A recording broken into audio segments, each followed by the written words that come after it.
It was a better fight than I expected. And I was wrong. It was a better fight than I expected. And I was wrong. I'm going to say it one more time. It was a better fight than what I expected. And I was wrong. Because I gave Tyson Fury, this product from the UK, no chance.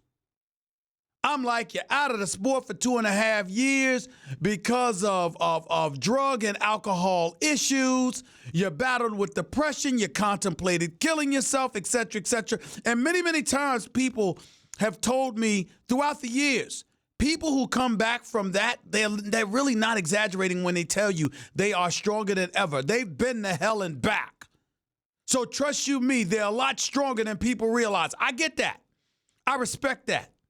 And to those out there fighting drug addiction, fighting alcohol addiction, fighting depression and beyond, you've contemplated suicide and what have you. You went through the depths of hell emotionally, but you've resurrected yourself somehow and you've climbed that chart, that chapter, that dormant, that miserable chapter in your life. Props to you. And it's a great, great story, and it's apropos when people say you've already won at the game of life when you've been able to overcome such things. My world is usually a situation where, hey, if you fight those demons, somehow, some way, you'll have to fight them again. But I sincerely hope and pray that I'm always wrong when I think that, whenever the occasion arrives, when I think that about people, because I've had family members and beyond that have battled their share of addictions. Make no mistake about it.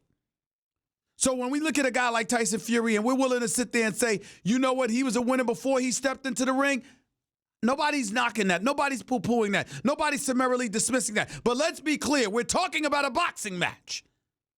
This is not Dear Abby. This is not Dr. Phil. This is not Miss Clear. This is none of that.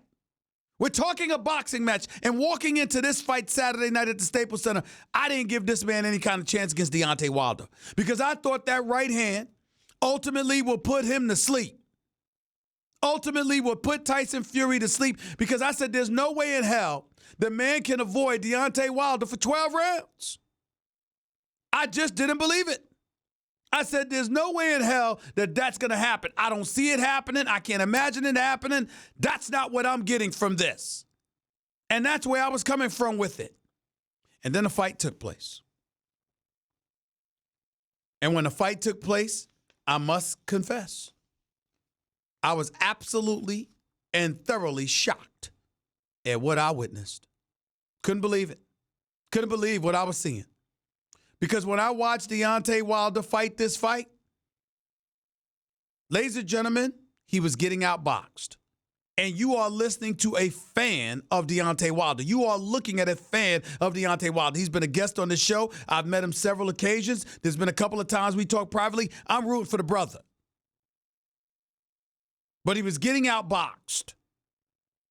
Tyson Fury, he's very, very lucky. Deontay Wilder is very, very lucky that Tyson Fury isn't considered a power puncher. He's not somebody that beats you. He's got one punch thunder in those fists of his and could take you out with a blow. He's not that guy.